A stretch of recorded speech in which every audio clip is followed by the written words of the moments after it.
Oxford বিশ্ববিদ্যালয়ের Kellogg কলেজে মুখ্যমন্ত্রীর বক্তৃতা চলাকালীন প্রতিবাদ দেখানোয় বারবার নোটিশ পাঠাচ্ছে রাজ্য মেডিকেল কাউন্সিল। এমনই অভিযোগ করলেন ভারতীয় বংশোদ্ভূত ব্রিটিশ নাগরিক চিকিৎসক রজত শুভ্র বন্দ্যোপাধ্যায়। বাজে প্রপাগান্ডাকে চ্যালেঞ্জ করেছিলাম, আমাকে তো টার্গেট হতেই হবে। So definitely related to that. ওইটার পরেই এসব নোটিশ এবং ইত্যাদি আসতে শুরু করেছে।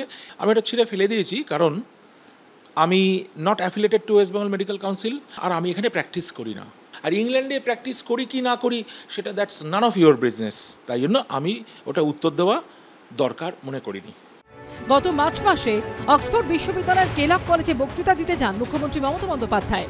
সেখানে আরজিকর কাণ্ড নিয়ে প্রশ্নের মুখে পড়েন তিনি।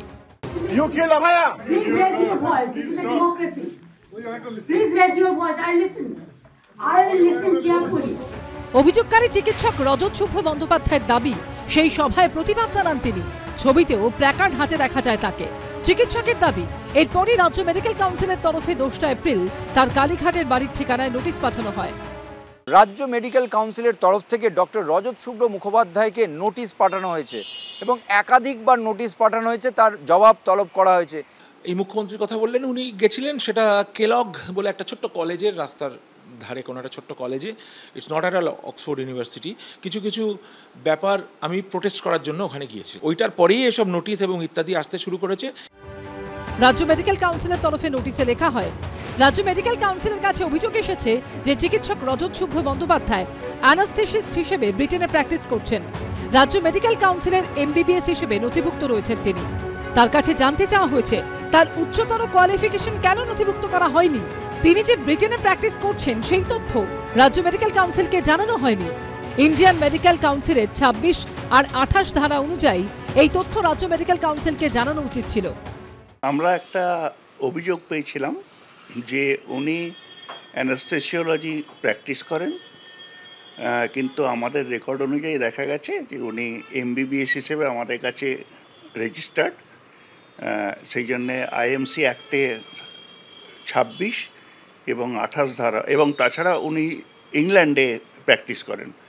26 ধারা অনুযায়ী অ্যাডিশনাল কোয়ালিফিকেশান থাকলে তা রেজিস্ট্রি করাতে হয়, আর 28 ধারা অনুযায়ী যদি আপনার change of place of practice change হয় তাহলে সেটা জানাতে হয়।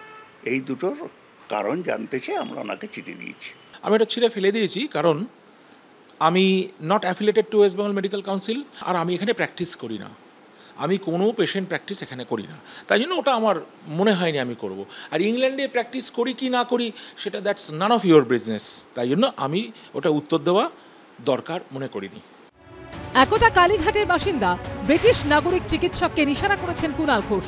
পাল্টা তার পাশে দাঁড়িয়েছেন চিকিৎসকদের একাংশ। লন্ডনে প্রতিবাদ কিছু করেনি, অসভ্যতা করেছেন। লন্ডনে যেটা করেছেন সেটাকে অসভ্যতা বলে।